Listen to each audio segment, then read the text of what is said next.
My name is Amber Wilson, and at 34, I never expected to be publicly humiliated at a neighborhood barbecue. The words still ring in my ears. Stephanie Miller, with her perfect hair and designer sundress, tilted her wine glass toward me and laughed. At least my baby has a father. The silence that followed was deafening. I stood there, a single mother who worked 12-hour nursing shifts, while she smirked beside her husband Kyle. Little did she know that my 16-year-old son Ethan was about to uncover a truth that would shatter her perfect facade.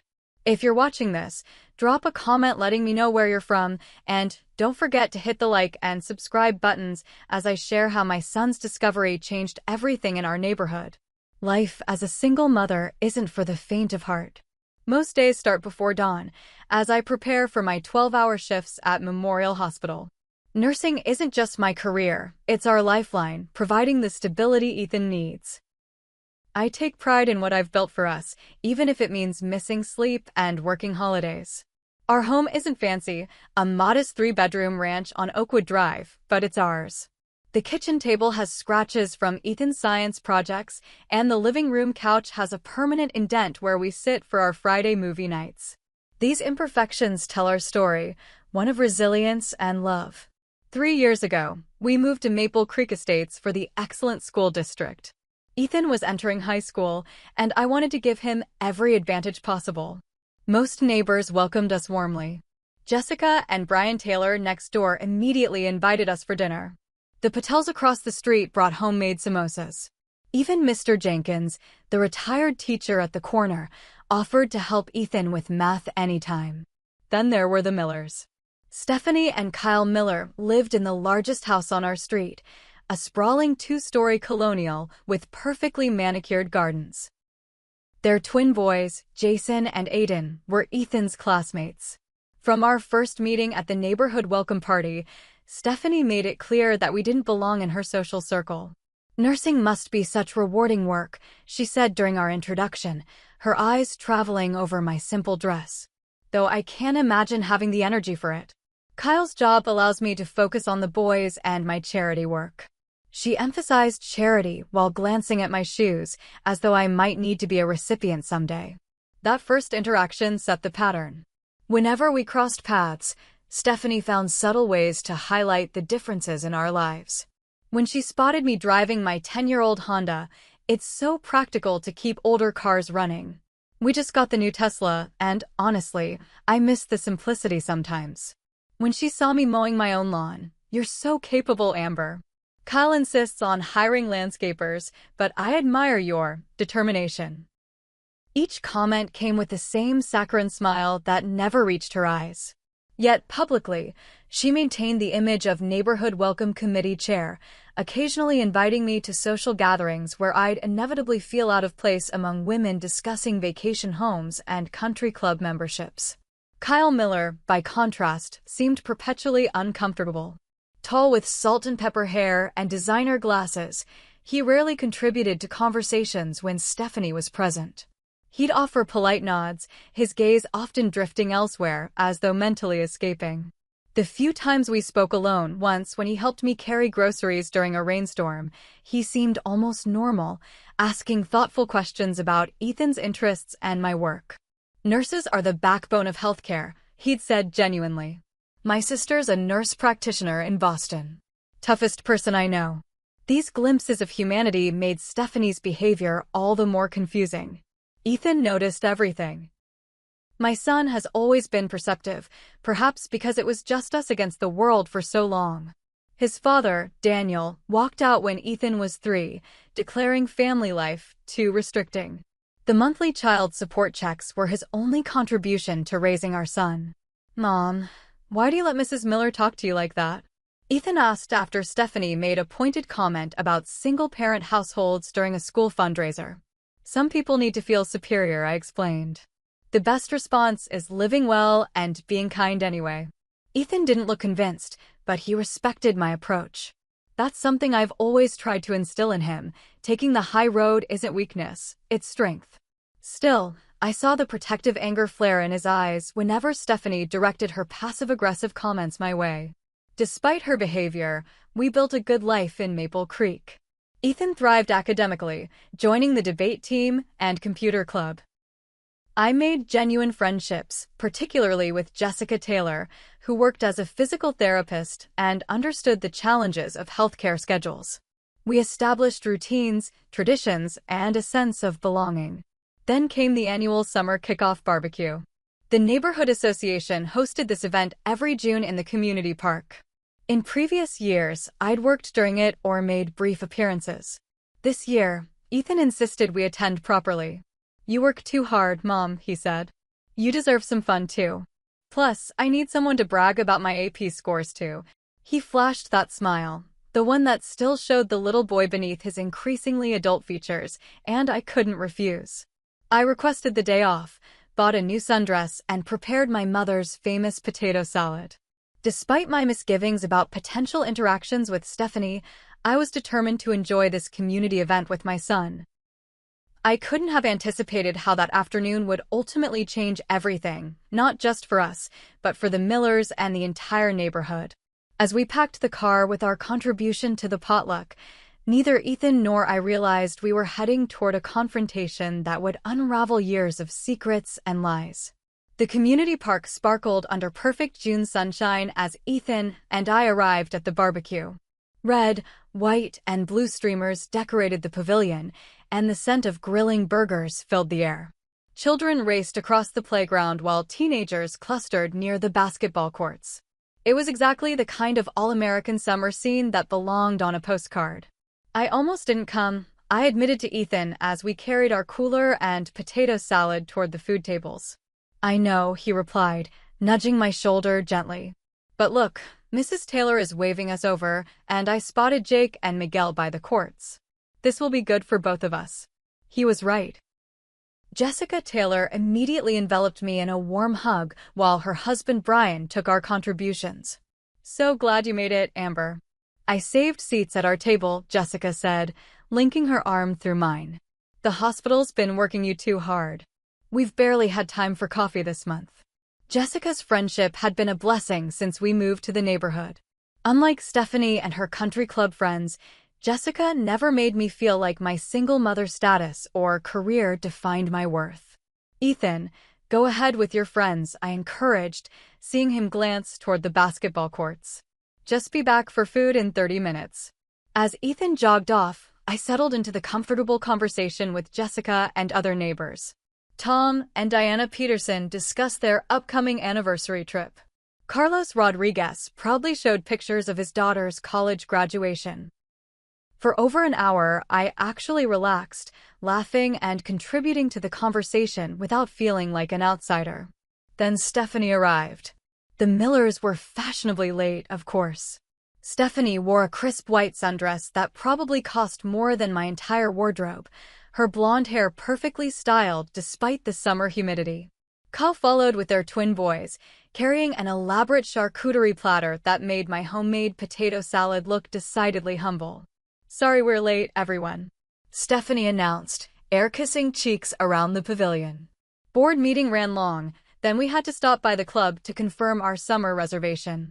She made her way through the gathering, Kyle trailing behind with an expression I couldn't quite read, somewhere between exhaustion and resignation. When she reached our table, she greeted Jessica warmly before her gaze landed on me. "Amber, what a surprise. I don't think I've ever seen you at one of these events for more than 10 minutes. Finally got a day off from the hospital." Before I could respond, Jessica interjected. "Amber's potato salad is already half gone. You should try some before it disappears." "I'll stick to my protein-forward diet, but thanks," Stephanie replied with a dismissive wave. "Kyle, why don't you get me a sparkling water?" As the afternoon progressed, I successfully avoided direct interaction with Stephanie. The community had grown large enough that mingling allowed for natural separation. Ethan returned for food, proudly introducing me to some new friends from the debate team. I noticed Jason Miller, one of Stephanie's twins, hovering near Ethan's group, though they didn't seem to interact directly. The trouble began during dessert. Several of us had gathered around a table near the grill area. The conversation had turned to summer plans and the challenges of entertaining children during school break. I've arranged tennis lessons, coding camp, and a Spanish immersion program, Stephanie explained, now on her third glass of wine. It's exhausting coordinating their schedules, but that's motherhood, right? Diana Peterson laughed. My kids would revolt. They want nothing but video games and pool time. Well, proper structure is essential for development, Stephanie continued. Children need consistency and guidance from both parents. I felt her eyes flick toward me, but kept my expression neutral as I helped distribute slices of Jessica's homemade apple pie. Single-parent households can provide plenty of structure too, Carlos commented casually. My sister raised my niece alone, and she's at Stanford now. That's the exception, not the rule, Stephanie replied, her voice taking on the authoritative tone she used when making pronouncements about proper living. Studies clearly show children thrive with two active parents. It's simply biological. The conversation grew increasingly uncomfortable as Stephanie continued her thinly veiled commentary on family structures. I noticed Kyle staring into his untouched beer, his discomfort palpable as his wife expounded on proper parenting. I was preparing a polite exit when Ethan approached our table, asking if he could go to the convenience store with friends for sodas.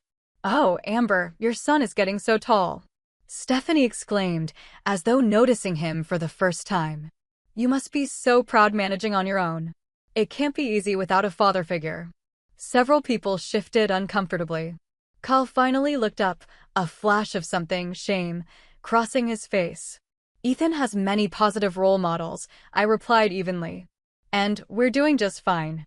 Perhaps it was the wine, or perhaps she'd simply waited for the perfect audience, but Stephanie's carefully maintained veneer of politeness finally cracked.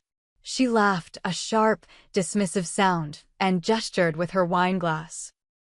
Well, at least my babies have a father. The words hung in the air like smoke. Conversations around us halted. Kyle's face drained of color. Jessica gasped softly beside me. Ethan, still standing behind me, went completely still. I felt his hand grip the back of my chair. For a moment, I couldn't breathe. Every insecurity I'd ever felt as a single mother crashed over me in waves. Years of working double shifts, attending school events alone, teaching Ethan to shave, fixing the car myself, stretching budgets until they broke, all reduced to a cruel punchline about my perceived inadequacy. Kyle finally spoke. Stephanie, that's enough. His voice was quiet, but tight with anger. What? I'm just stating facts, she replied, the wine making her bolder. Children need fathers. That's not controversial. I stood slowly, gathering my purse and phone. Thank you for the lovely afternoon, everyone. I think it's time for us to head home. Mom, Ethan started, his voice shaking with anger. It's okay, I interrupted, placing my hand on his arm. Let's go. Jessica stood too. Amber, don't leave. Stephanie's had too much wine. But I couldn't stay. Not with every eye on me, a mixture of pity and discomfort in their gazes. Not with Stephanie's words echoing in my ears. Not with the burning humiliation threatening to spill over into tears I refused to shed publicly. Really, it's fine. I have an early shift tomorrow anyway, I lied, my voice remarkably steady. Ethan, please. As we walked away, I heard Jessica berating Stephanie and Kyle's mumbled apologies to the group. None of it mattered. All I wanted was the sanctuary of our modest home, where single parenthood wasn't a failure, but a triumph of love and perseverance. The drive home passed in tense silence. Ethan stared out the window, his jaw clenched, while I focused on breathing evenly, pushing back the tears until we were safely behind closed doors. She had no right to say that, Ethan finally said as we pulled into our driveway. No right at all. No, she didn't, I agreed, turning off the engine. But how we respond to cruelty says more about us than the cruel person. Ethan's expression hardened in a way I'd never seen before. Sometimes, Mom, the high road just looks like letting people walk all over you. With that, he got out of the car and headed inside, leaving me to wonder if perhaps, this time, my son was right. Sunday morning, I woke to the familiar scent of coffee brewing. Ethan had beaten me to the kitchen and stood at the counter scrambling eggs, his back unusually rigid with tension. You didn't have to make breakfast, I said, reaching for a mug. Wanted to. His response was clipped, focused on the task at hand. We ate mostly in silence, the events of yesterday's barbecue hanging between us like a storm cloud. I'd spent half the night replaying Stephanie's comment, vacillating between hurt, anger, and a determination not to let her cruelty affect me. I've been thinking, I finally said. Maybe we should host a small gathering here soon. Jessica and Brian, the Rodriguezes, maybe some of your debate friends. Show everyone that we're doing just fine. Ethan looked up from his plate. You don't have to prove anything to these people, Mom. Especially not to Stephanie Miller. It's not about proving something. It's about not letting someone else's nastiness change how we live our lives. He studied me for a moment. Are you really okay? The question caught me off guard. For 16 years, I'd been the strong one, the steady presence Ethan could rely on. I rarely showed him my vulnerabilities or struggles. I won't pretend it didn't hurt, I admitted. But I've dealt with worse than some wine-drunk housewife's opinion of my parenting. Ethan nodded slowly. You're the best mom anyone could ask for. That's what matters. His words warmed me, but I noticed something guarded in his expression, as though he was keeping something to himself. That afternoon, I threw myself into housework, scrubbing floors, organizing closets, anything to keep my mind occupied. When my phone chimed with a text from Jessica asking if I was all right, I assured her I was fine and changed the subject to her upcoming birthday. Work provided welcome distraction on Monday and Tuesday. My colleagues at the hospital knew nothing of neighborhood drama, and the demands of the medical surgical floor left little time for dwelling on personal insults. I mentioned nothing about the barbecue incident, not wanting to cast myself as a victim. It was Tuesday evening when I first noticed Ethan's unusual behavior. He'd been in his room since dinner, door slightly ajar, his voice carrying in fragments as he spoke on the phone. Are you sure about this? A pause. No, I get it. It's just, this is big, man. When he emerged later for a snack, I casually asked, everything okay with your friends? Yeah, just project stuff, he replied, not quite meeting my eyes. Wednesday brought more secretive phone conversations and text messages that made him frown at his screen. Thursday, he came home an hour late from debate practice, offering a vague explanation about helping a friend with computer issues. By Friday, my nursing instincts were on high alert. Ethan had always been open with me, our relationship built on honest communication through the years when it was just the two of us against the world. This sudden secretiveness felt wrong. After dinner, I decided direct questioning was necessary. Ethan, I need you to be straight with me. What's going on? You've been acting strangely all week. He looked up from his laptop, conflicted. Nothing bad, Mom. I promise. Does this have something to do with the barbecue? With Stephanie Miller's comment. His slight flinch told me I'd hit the mark. Tell me you're not planning some kind of revenge, I pressed. That's not who we are, Ethan. That's not who I raised you to be. It's not revenge exactly, he hedged. But she shouldn't have said that to you. She shouldn't get to act superior when he stopped abruptly. When what? Just trust me, okay? You'll see, Mom. She shouldn't have said that. His cryptic response worried me more than outright admission would have. I considered grounding him or confiscating his phone, but at 16, such measures seemed more likely to damage our relationship than solve the problem. Instead, I reminded him of our values. Whatever you're planning or whatever you know, remember that hurting others, even those who hurt us, doesn't make anything better. It just creates more pain. He nodded, but I wasn't convinced I'd reached him. Saturday evening, everything changed. I was folding laundry in the living room while Ethan finished a history paper in his room. The house was quiet except for the occasional ping of his phone receiving messages. Around 9 o'clock, he appeared in the doorway, his expression a mixture of determination and apprehension. Mom, I need to show you something. He sat beside me on the couch, his phone clutched tightly in his hand. For a moment, he just stared at it, as though reconsidering his decision. What is it, Ethan? You're scaring me a little. With a deep breath, he unlocked his screen and handed me the phone. Jason Miller showed me these on Tuesday. I've been trying to figure out what to do. I looked down at the screen and felt my stomach drop. There, in vivid color, were screenshots from a dating app, specifically, a dating app for men seeking men. The profile showed Kyle Miller, Stephanie's perfect husband, his face clearly visible though he'd attempted discretion by angling the camera. Multiple screenshots followed, conversations between Kyle and various men, arrangements to meet, exchanges that made it abundantly clear this wasn't some misunderstanding or prank. "Oh my God," I whispered, suddenly understanding Ethan's strange behavior. How did Jason get these? He borrowed his dad's phone to order pizza and notifications kept coming in. He got suspicious and figured out the password. Ethan's voice was steady but quiet. Jason's really messed up about it. That's why I've been talking to him so much. He doesn't know what to do, and he doesn't want to tell his mom. I set the phone down, my mind racing. And he showed these to you because of what happened at the barbecue. He was there, Mom. He heard what his mother said to you. He thought you should know she's not so perfect after all. The irony wasn't lost on me.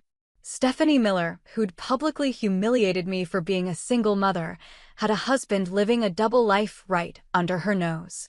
Ethan, this is... I struggled to find appropriate words.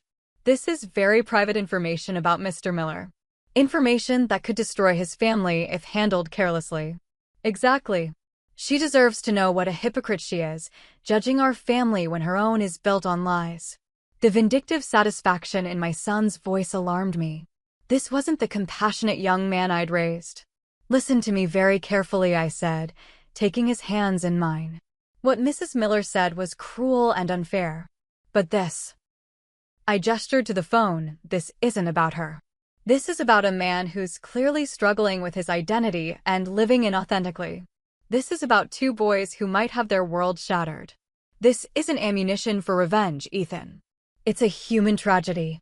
His expression shifted as my words sank in. So we just do nothing? Let her keep treating you like garbage while her husband sneaks around. I didn't say that. But whatever happens next needs to come from a place of integrity, not vengeance. I paused, considering our options. Have you or Jason confronted Mr. Miller? No, Ethan admitted. Jason's too freaked out. He doesn't know if his mom knows, or what it means for their family. He just wanted someone else to know, I think. Someone outside. I nodded slowly, understanding the burden my son had been carrying all week. Thank you for trusting me with this. We need to think very carefully about the right thing to do. As I looked at Kyle Miller's secret life displayed on my son's phone, I realized we'd stumbled into something far more complicated than neighborhood politics or petty insults. This was about real lives, real pain, and potentially devastating consequences. Whatever decision we made would need to reflect the kind of people we wanted to be, not in moments of triumph, but in moments when we held others' fate in our hands.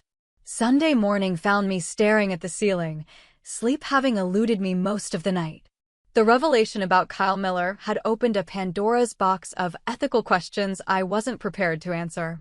Part of me, a small, wounded part one wasn't proud of, felt vindicated. Stephanie's perfect life was a carefully constructed facade. Her cruel comment about my son lacking a father figure seemed even more ironic now, given her husband's secret life. But the larger part of me recognized the human suffering behind these screenshots. Kyle, living a lie that must have been suffocating. Stephanie, potentially oblivious to her husband's true identity. Their sons, especially Jason, caught in the middle of an adult situation no teenager should have to navigate alone. When Ethan shuffled into the kitchen around 9, I had coffee waiting and pancakes on the griddle. "You look like you didn't sleep," he observed, dropping into a chair. I had a lot to think about. I slid a plate in front of him. "We need to talk more about those screenshots and how Jason got them." Ethan poked at his breakfast. "I already told you." The dating app notifications kept coming in when he was ordering pizza on his dad's phone. And then what? He just started exploring the app.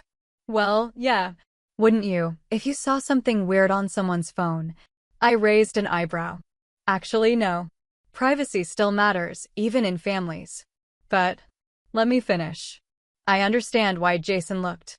He's 16, and it was surprising. What concerns me is how those screenshots ended up on your phone, and what you and Jason plan to do with them. Ethan had the grace to look uncomfortable. Jason just wanted advice. He texted them to me because he didn't know who else to talk to. His brother Aiden worships their dad and would freak out. And what advice did you give him? I told him he should talk to his dad directly, Ethan said, surprising me. But he's scared. Then after thinking about it more, I thought maybe his mom should know. After what she said to you. I took a deep breath. Ethan, I need you to really hear me. Using someone's sexuality, especially when they're clearly not open about it, as a weapon to hurt them or others is never acceptable. Never. But No. What Stephanie said was cruel and ignorant. But exposing Kyle's private struggles to get back at her would be cruel too. Two wrongs don't make a right, that's kindergarten ethics. Ethan stared at his plate. So we just pretend we don't know? Let Jason deal with this alone. His question struck at the heart of my dilemma. Doing nothing didn't feel right either. No, I finally said. I think I need to talk to Kyle. Ethan's head snapped up. What? Why? Because right now, a 16-year-old boy has discovered something explosive about his father and doesn't know what to do. Because that information is spreading, Jason told you, you told me, and who knows who else might find out. Because Kyle deserves to know his privacy has been compromised. He'll just deny it. Maybe. But at least he'll be aware of the situation. I paused, considering. How is Jason handling this? Ethan's expression softened with concern for his friend. Not great. He keeps asking me if I think his dad loves their family at all, or if everything's been fake. He's angry, but also scared. He doesn't want his parents to get divorced. This glimpse of empathy from my son reassured me. Despite his initial desire for revenge against Stephanie, he genuinely cared about Jason's well-being. Will you ask Jason if it's okay for me to speak with his father? I won't mention the screenshots unless Kyle forces my hand, but I think a conversation is necessary. Ethan looked dubious, but nodded. I'll text him now. While he contacted Jason, I cleared the breakfast dishes, my mind working through how to approach such a delicate conversation. I'd never been particularly close to Kyle Miller, our interactions limited to neighborhood functions and occasional small talk. Broaching the subject of his secret dating profile would be incredibly awkward at best, potentially explosive at worst. By afternoon, we had our answer. Jason, apparently relieved to share the burden with an adult, had agreed to my intervention, but begged me not to tell Stephanie. He said his dad is taking his brother to a baseball game tomorrow, so his mom will be home alone if you want to talk to her instead, Ethan reported. No, I said firmly. This conversation needs to be with Kyle first. Stephanie shouldn't hear this from a neighbor. I decided a neutral location would be best, somewhere private enough for a sensitive conversation, but public enough to keep the interaction civil. After considering my options, I sent Kyle a text message. Kyle, this is Amber Wilson from down the street. I need to speak with you about something important. Could we meet for coffee tomorrow after work? Baker's Brew around 5:30. His response came surprisingly quickly. Is everything okay? Does this concern Stephanie's comment at the barbecue? I've already spoken to her about that. It's related, but not exactly about that, I replied. It's something that requires a face-to-face conversation. After a longer pause, all right. Baker's Brew at 5:30 tomorrow. With the meeting set, I spent the rest of Sunday wrestling with how to approach the conversation. Every scenario I imagined seemed inadequate for the complexity of the situation. You're doing the right thing, Mom, Ethan said that evening, finding me staring at my reflection in the bathroom mirror. Am I? Sometimes I wonder if we should just stay out of other people's business entirely. That's what you'd normally say, he acknowledged. But this is different. Jason's involved now. And he's scared. I nodded, recognizing the truth in his words. This wasn't just about Stephanie's rudeness or Kyle's secrets anymore. It was about two teenagers caught in an adult situation they weren't equipped to handle. Just promise me something, I said, turning to face my son. No matter what happens tomorrow, no matter how the Millers react, we will behave with integrity. We won't use this information as a weapon. We won't spread gossip. We will be the kind of people who care more about doing right than being right. Ethan held my gaze for a long moment before nodding. I promise. As I tried to sleep that night, I thought about how parenting constantly presents unexpected moral challenges. I taught Ethan about honesty, kindness, and integrity through everyday lessons and examples. Now, we faced a situation with no clear ethical path, where every possible action carried potential for both help and harm. Tomorrow's conversation with Kyle Miller would test everything I believed about compassion, justice, and the complicated humanity behind every facade. I could only hope that when faced with this moral crossroads, I would choose wisdom over vindication, kindness over righteousness.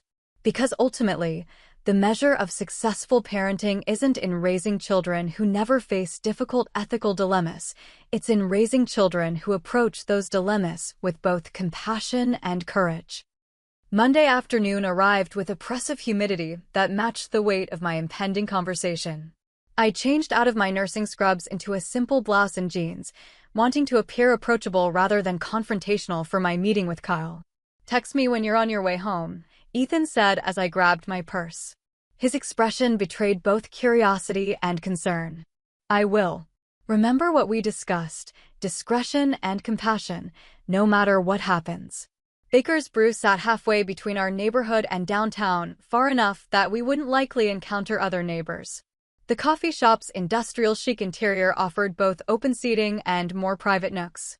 I arrived 10 minutes early and claimed a corner table partially screened by a bookshelf. Kyle arrived precisely at 5:30, looking nothing like the polished professional who appeared at neighborhood functions. His normally neat hair seemed hastily combed, his button-down shirt slightly wrinkled. Dark circles shadowed his eyes, and he carried tension in his shoulders as he scanned the cafe. I raised my hand slightly, catching his attention. As he approached, I noticed him calculating who might see us together. "Thanks for meeting me," I said as he slid into the chair across from me. "Can I get you a coffee?" "I'm fine," he replied stiffly. "What's this about, Amber?" "Your message was concerning." I'd rehearsed my opening a dozen times, but now, facing Kyle's obvious anxiety, my carefully prepared words evaporated. Direct honesty seemed the only appropriate approach. "Kyle, this is going to be an uncomfortable conversation, and I apologize for that. I want you to know I'm not here to judge or threaten you. I'm here because a situation has developed that you need to be aware of." His expression shifted from guarded to alarmed. "What situation?" I lowered my voice. "Your son Jason borrowed your phone last week to order pizza. While he had it, he saw notifications from a dating app. He investigated further and discovered your profile and conversations with other men." The color drained from Kyle's face. For a moment, I thought he might pass out or bolt from the cafe. His hands, wrapped around the empty mug in front of him, began to tremble slightly. That's ridiculous," he finally managed, his denial unconvincing even to himself. "Jason must be confused about what he saw." "Kyle," I said gently. Jason took screenshots. He was upset and confused, so he shared them with Ethan, who eventually showed them to me. "I'm not here to expose you or threaten you. I'm here because your son is struggling with this discovery, and because you should know that this information is no longer completely private." He closed his eyes briefly, the facade of denial crumbling. When he looked at me again, I saw naked fear. "Who else knows?" he whispered. "As far as I'm aware, only Jason, Ethan, and myself." Jason specifically asked that Stephanie not be told, at least not yet. Kyle's shoulders sagged with momentary relief, followed by visible shame. "My God. My son." His voice cracked. "What must he think of me?" The raw pain in his voice touched me. Whatever judgment I might have harbored dissolved in the face of his obvious anguish. "He's confused and hurt," I answered honestly. "But mostly, I think he's worried about what this means for your family." Kyle stared at the table, silent tears welling in his eyes. The carefully constructed image of the successful businessman with the perfect family had completely vanished, revealing a man drowning in secrets. "I never wanted anyone to find out like this," he finally said. "Especially not Jason." "God, what have I done? May I ask you something?" I ventured carefully. When he nodded, I continued. "How long have you been living this double life?" Kyle wiped his eyes with a napkin, glancing around to ensure no one was watching his breakdown. The app is recent, maybe 6 months. But knowing who I really am, he gave a hollow laugh. Forever. Since before I married Stephanie. I thought I could make it work. My family is very traditional, very religious. When I met Stephanie in college, she represented everything my parents wanted for me. She was beautiful, ambitious, from the right kind of family. We got along well as friends. I convinced myself that was enough. But it wasn't, I said softly. No. But by then, we had the boys, the house, our position in the community. Stephanie's entire identity is wrapped up in our perfect family image. I couldn't destroy that. I couldn't hurt the boys. He looked up, desperation in his eyes. I love my sons, Amber. Whatever you think of me, please believe that. I do believe you, I assured him. But Kyle, secrets this big have a way of coming out eventually. Jason already knows. That can't be undone. He nodded miserably. I always told myself I'd wait until the boys were in college. That I'd have some grand conversation with Stephanie then, and we'd figure it out like adults. Stupid, right? Just kicking the can down the road. We sat in silence for a moment. A barista called out drink orders. The afternoon crowd chatted around us, oblivious to the life-altering conversation happening in our corner. What are you going to do now? I finally asked. Kyle ran a hand through his hair. I have to talk to Jason. That's the first priority. Then, he trailed off, the enormity of his situation seemingly overwhelming him. Then Stephanie, I finished for him. She'll be devastated. Humiliated. Furious. He listed the emotions flatly. And she'll have every right to be. I've lied to her for our entire marriage. May I make an observation? When he nodded, I continued carefully. At the barbecue, Stephanie made that comment about Ethan not having a father. I've been wondering if perhaps, on some level, she suspects something isn't right in your marriage. Kyle considered this. Maybe. We haven't had a real marriage in years, not in the physical sense. I thought she accepted that as normal for long-term couples, but sometimes I catch her looking at me with such disappointment. People often lash out at others when they're insecure about their own situations, I suggested. That doesn't excuse her comment, but it might explain it. That's generous of you, considering how she treated you. Kyle looked at me with newfound respect. Most people would be planning how to use this information for revenge. That's not who I want to be. And it's not who I'm teaching my son to be. Kyle nodded slowly. Thank you for coming to me directly. You could have handled this very differently. What are you going to do, Kyle? Jason is waiting for some kind of resolution. He straightened his shoulders slightly, a glimmer of resolve appearing through his distress. I'll talk to Jason tonight. Then, he took a deep breath. Then I need to have an honest conversation with Stephanie this weekend. It's time to stop living a lie, whatever the consequences. That sounds like the right approach, I agreed. But Kyle, may I suggest something? These dating apps, maybe hold off on that activity until after you've addressed things with your family. Jason has screenshots, and if Stephanie were to see them. God, yes. I deleted the app after the barbecue, actually. He looked ashamed again. Guilt, I suppose. But the damage was already done. As our conversation wound down, Kyle appeared simultaneously devastated and relieved, a man who'd carried a crushing secret for decades, finally glimpsing the possibility of authenticity, however painful the transition might be. Amber, he said as we prepared to leave, why did you do this? After how Stephanie has treated you, you could have just watched our family implode. Why help me navigate this instead? I considered his question carefully. Because underneath all our differences, all our social posturing and neighborhood politics, we're just people trying to find happiness and meaning. Your family matters, Kyle. Your son's well-being matters. And your authentic life matters too. He nodded, blinking back tears. I'll text you after I talk to Jason. And Amber, thank you. As I drove home, I felt oddly lighter despite the heaviness of our conversation. I'd chosen compassion over vengeance, understanding over judgment. Whatever happened next with the Millers, I knew I'd approach the situation with integrity. What I couldn't anticipate was how quickly events would spiral beyond anyone's control, or how deeply our two families would become intertwined in the aftermath. Tuesday passed uneventfully, with no word from Kyle or Jason. I assumed they were having difficult but necessary conversations and deliberately kept Ethan occupied with a movie night to give them space. Wednesday morning, however, brought the first ripple of the coming storm. Jessica Taylor called while I was getting ready for work. "Have you heard about Stephanie's party?" she asked without preamble. "What party?" "She's hosting a last-minute dinner tomorrow night. Everyone on the street is invited except you. She made a point of telling me not to mention it to you, which is exactly why I'm calling." I sighed, leaning against the bathroom counter. I'm not surprised. Things have been tense since the barbecue. "It's more than that," Jessica continued, lowering her voice though no one could overhear her. "She's been saying things, Amber, implying you've been inappropriate with Kyle." "What?" The accusation was so unexpected I actually laughed. "That's ridiculous." "I know that.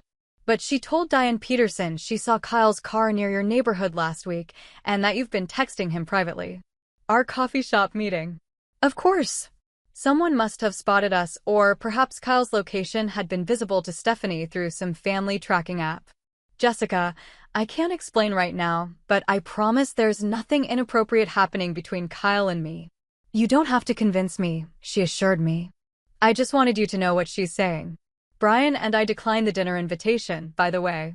We're not participating in whatever drama she's creating." After hanging up, I quickly texted Kyle, "Stephanie is telling neighbors we're having an affair. You may want to address this before rumors spread further." His response came hours later, while I was at work. "I'm aware. It's complicated. We'll handle it." Not exactly reassuring. By Thursday evening, the situation had deteriorated further. Ethan came home from debate practice visibly upset. "Aiden Miller told everyone you're trying to break up his parents," he reported, dropping his backpack with unusual force. "He cornered me after school and said his mom found texts proving you've been going after his dad." My heart sank. "Ethan, you know that's not true." "Of course I know that. But now half the debate team is looking at me weird, and Jason isn't even speaking to me anymore." He grabbed a soda from the refrigerator, his movements sharp with frustration.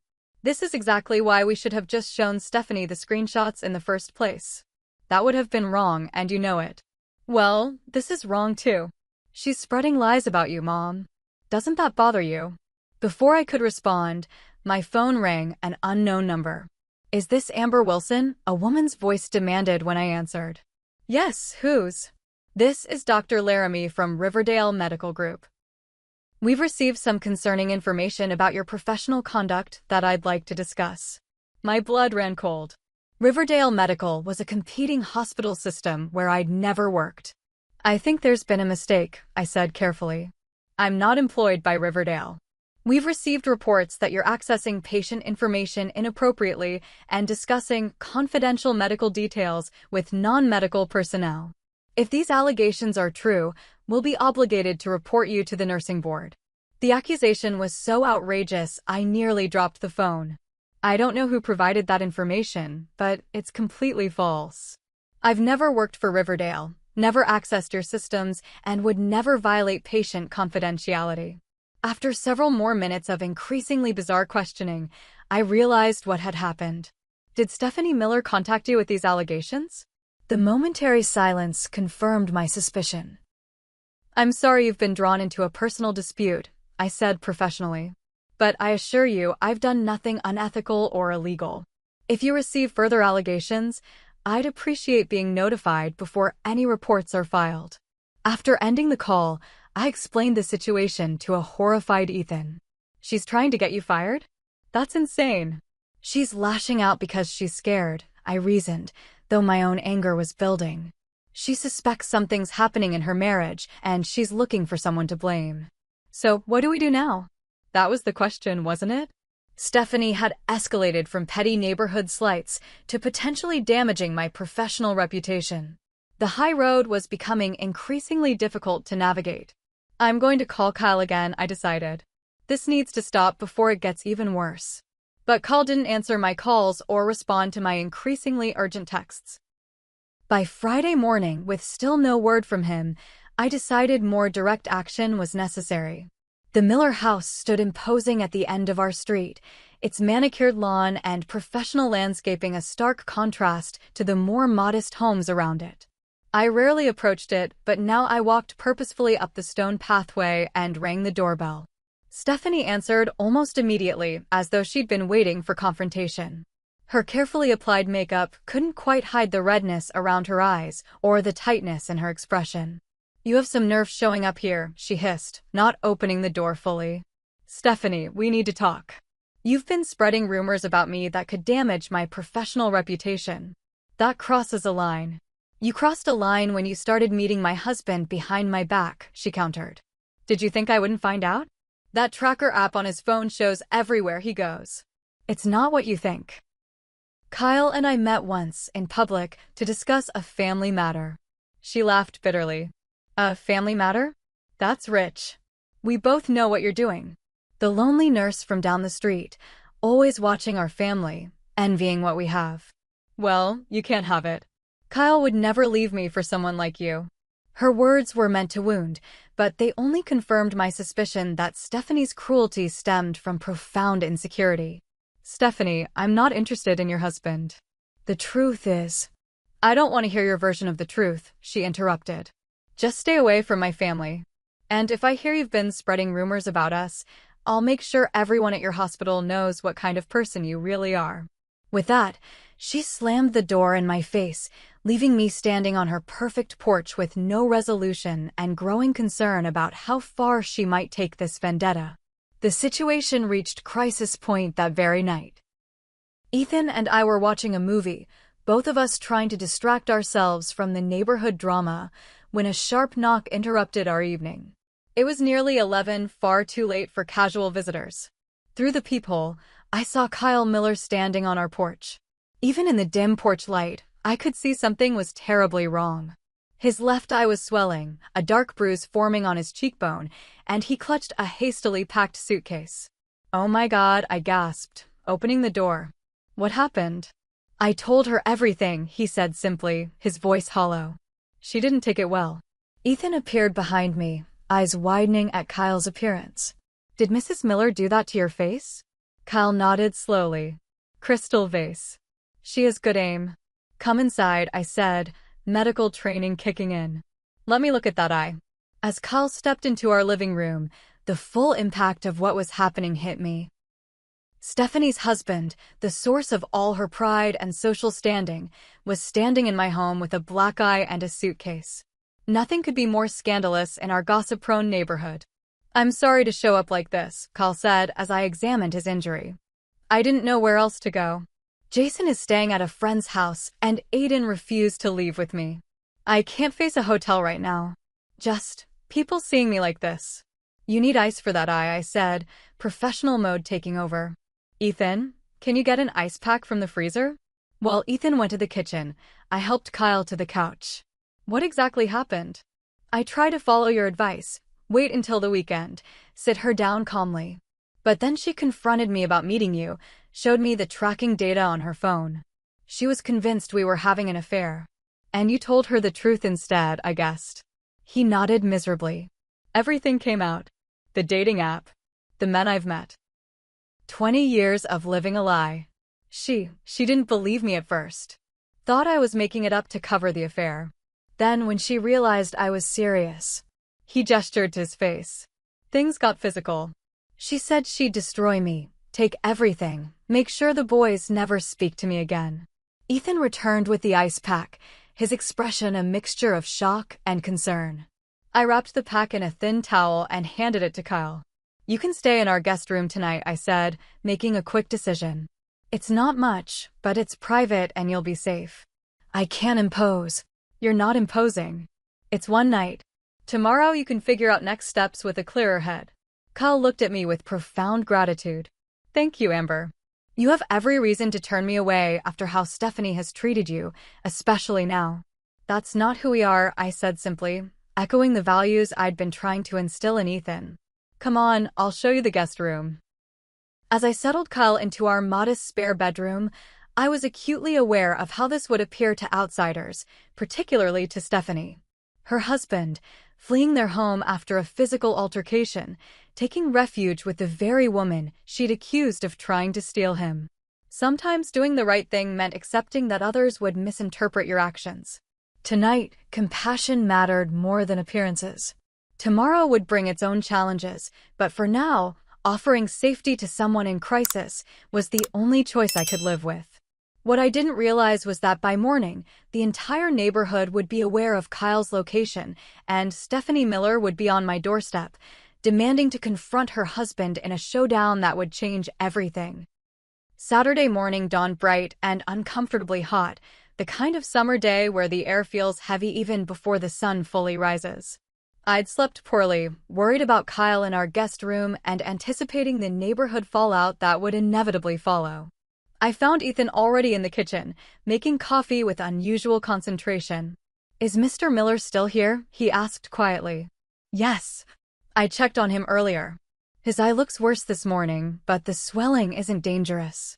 Ethan nodded, handing me a mug. "Mom, people are talking.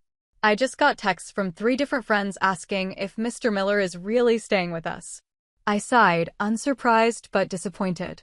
News travels fast. What do I tell them? The truth. Mr. Miller needed a safe place to stay last night, and we helped someone in need. That's all anyone needs to know. He seemed satisfied with this response, and we settled into a strangely normal Saturday morning routine. Ethan working on summer reading, me catching up on household paperwork. Kyle emerged around 9, his left eye now a spectacular purple, and accepted coffee with quiet thanks. "I've called a realtor friend about short-term rentals," he told me. "I should be out of your hair by this afternoon." "There's no rush," I assured him. "Have you spoken with Jason?" "Briefly, by text. He's staying with his debate team friend for the weekend." "Aiden won't respond to my messages." Pain flickered across his face that had nothing to do with his physical injury. The relative calm of our morning was shattered at precisely 10:17 a.m. when furious pounding rattled our front door. "I know he's in there." Stephanie's voice carried clearly through the door and probably to the neighboring houses as well. "Kyle, get out here right now." Kyle froze, coffee mug halfway to his lips. Ethan looked to me for direction. "Let me handle this," I said calmly, though my heart raced. "Ethan, please stay here with Mr. Miller." I approached the door with forced composure and opened it to find Stephanie Miller on my porch, mascara streaked down her face, designer sunglasses pushed up into her disheveled blonde hair. Several neighbors had emerged from their homes, pretending to check mail or water plants while watching the drama unfold. "Where is he?" she demanded, trying to look past me into the house. "Stephanie, this isn't the best way to handle." "Don't you dare tell me how to handle my husband leaving me for another man," she shouted, loud enough for everyone within half a block to hear. "And don't pretend you didn't know. You've been helping him behind my back." The raw pain in her voice momentarily overshadowed her anger. Despite everything she'd done, the cruel comments, the rumors, the threats to my career, I felt a wave of compassion for the woman whose entire identity had just imploded. "Please come inside," I said quietly. "You don't want to do this in public." For a moment I thought she'd refuse, but something in my expression must have reached her. She gave a jerky nod and stepped across my threshold, her rigid posture communicating that this was a temporary concession. Kyle stood in the living room, Ethan slightly behind him in a protective stance that made my heart swell with pride. The sight of her husband's bruised face seemed to momentarily stun Stephanie. "Ethan, please go to your room," I said. "But Mom, please." With obvious reluctance, he disappeared down the hallway, though I suspected he'd be listening carefully. "You should be ashamed," Stephanie began, focusing on Kyle. "Running to the neighborhood charity case after what you've done to our family." "Stephanie," Kyle said tiredly, "Amber has shown me more kindness in the past week than you have in years. Don't attack her for being decent." "Decent?" She laughed bitterly. "Is that what you call hiding a cheating husband? Helping him maintain his lies?" "I never cheated on you," Kyle insisted. "Not with women. Not with Amber. Just with men," she spat. As if that makes it better. The tension in the room was suffocating. I stepped forward, keeping my voice deliberately calm. "Stephanie, I understand you're hurt and angry. You have every right to be. But I need you to know that I've never been romantically involved with Kyle. I only learned about his situation recently, through our sons. This caught her attention. What do you mean, through our sons? Kyle sighed. Jason found my dating app. He was confused and shared it with Ethan, who eventually told Amber. She met with me to let me know our son had discovered my secret. That's all. Stephanie's eyes widened, new understanding dawning. Jason knows? How long has he known? Almost 2 weeks, Kyle admitted. I spoke with him about it Wednesday night. That's why he's staying with Andrew this weekend. And Aiden. I told him yesterday before things escalated between us. Stephanie sank onto my couch, the fight suddenly draining from her. In that moment, she wasn't the perfect, polished neighbor who'd made my life difficult. She was just a woman whose life had shattered in an instant. 20 years, she whispered. 20 years of marriage, and it was all a lie. Not all of it, Kyle said, sitting carefully on the opposite end of the couch. I do care about you, Stephanie. I always have. And I love our boys more than anything. Then why? Her voice cracked. Why marry me at all if you knew you were gay? I thought I could make it work. My family, your family, they had such expectations. And parts of our relationship were good. I convinced myself it was enough. He stared at his hands. I was wrong. I hurt you, and I'm sorry. I stood awkwardly in my own living room, feeling like an intruder in this intensely personal moment between husband and wife. I started to step away, to give them privacy, when Stephanie's next words stopped me. And you, she said, looking up at me with red-rimmed eyes. You knew all this and didn't tell me. You let me make a fool of myself accusing you of having an affair with my gay husband. It wasn't my truth to tell, I replied simply. Kyle needed to be the one to have that conversation with you. Even after She faltered, shame briefly crossing her features. After what I said at the barbecue. About your son not having a father. Even after that. Stephanie studied me with new awareness, as though truly seeing me for the first time. Why? Why would you show such consideration when I've been nothing but cruel to you? The question hung in the air between us, honest and raw in a way none of our previous interactions had been. Because cruelty doesn't cancel cruelty, I said finally. And because I try to be the kind of person I want my son to become. Something shifted in Stephanie's expression, not quite acceptance, but perhaps the beginning of understanding. She turned back to Kyle. I need time to process all this. And we need to talk about the boys, about practical arrangements. Her voice was steadier now, the initial shock giving way to pragmatism. But not here. Not in her house. Kyle nodded. I'll be at the residence inn on Westbrook. When you're ready to talk, just call me.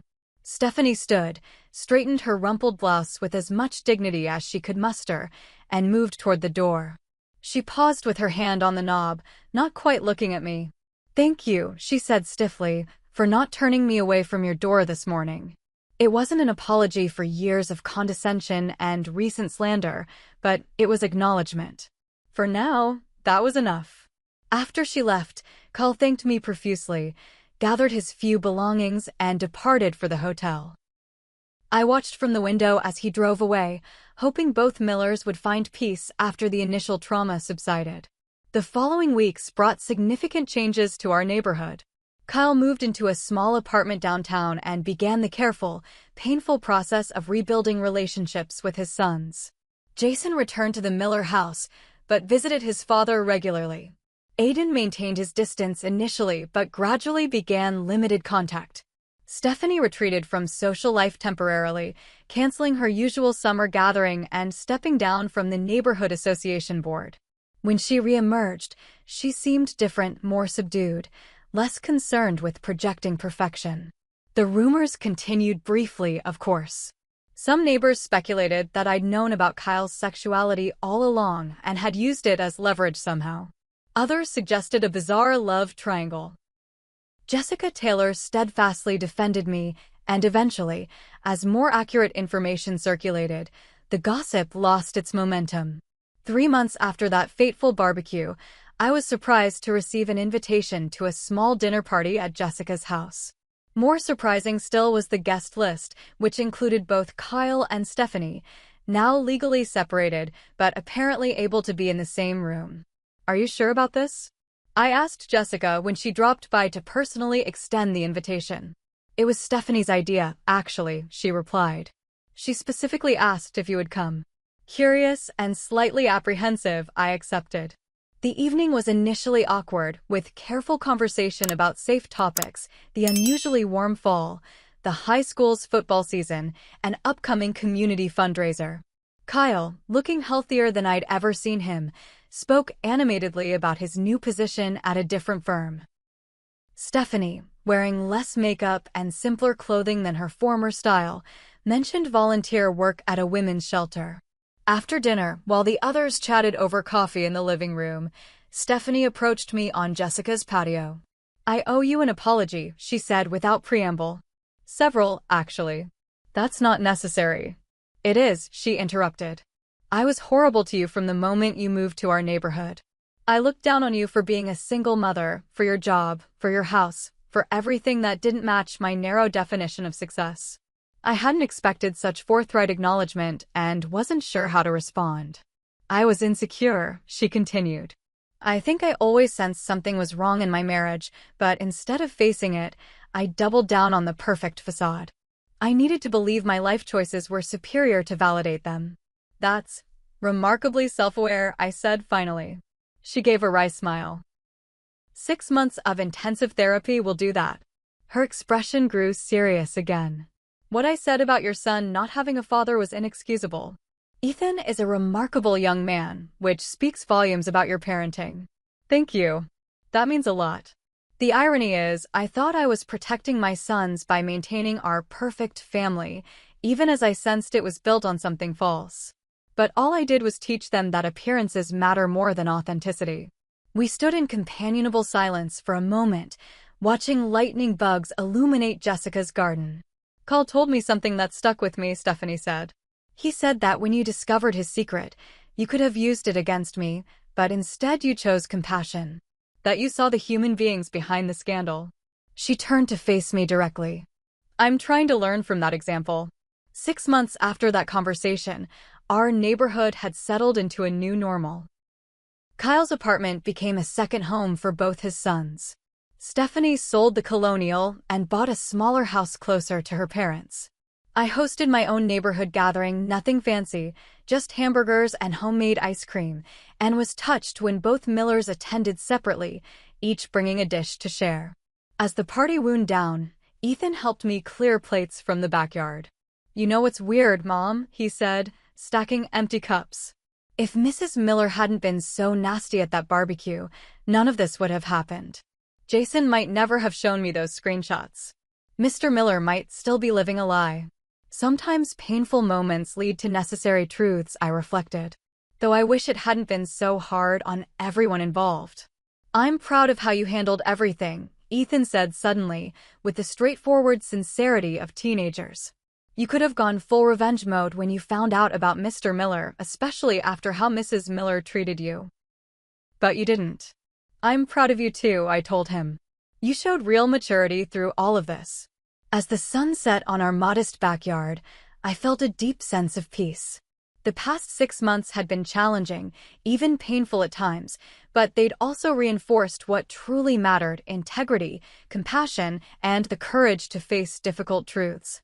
Stephanie's cruel comment at the barbecue, "At least my baby has a father," had once stung deeply. Now it seemed like a distant echo from another life. Her perfect family had been an illusion, while my imperfect one was built on something real and lasting. Being a single mother wasn't a failure or a compromise. It was simply one way of creating family, one that had produced a son with both strength and compassion, one that had taught both of us to value authenticity over appearance. In the end, perhaps that was the most important lesson of all. Thank you all for listening to my story. If you've ever judged someone based on appearances or been judged unfairly yourself, I'd love to hear your experiences in the comments below. Don't forget to like this video if it resonated with you, subscribe for more stories of resilience and growth, and share with someone who might need a reminder that sometimes the strongest families aren't the ones that look perfect from the outside. Remember, we never truly know what's happening behind closed doors, so lead with kindness whenever possible. Until next time, take care of yourselves and each other.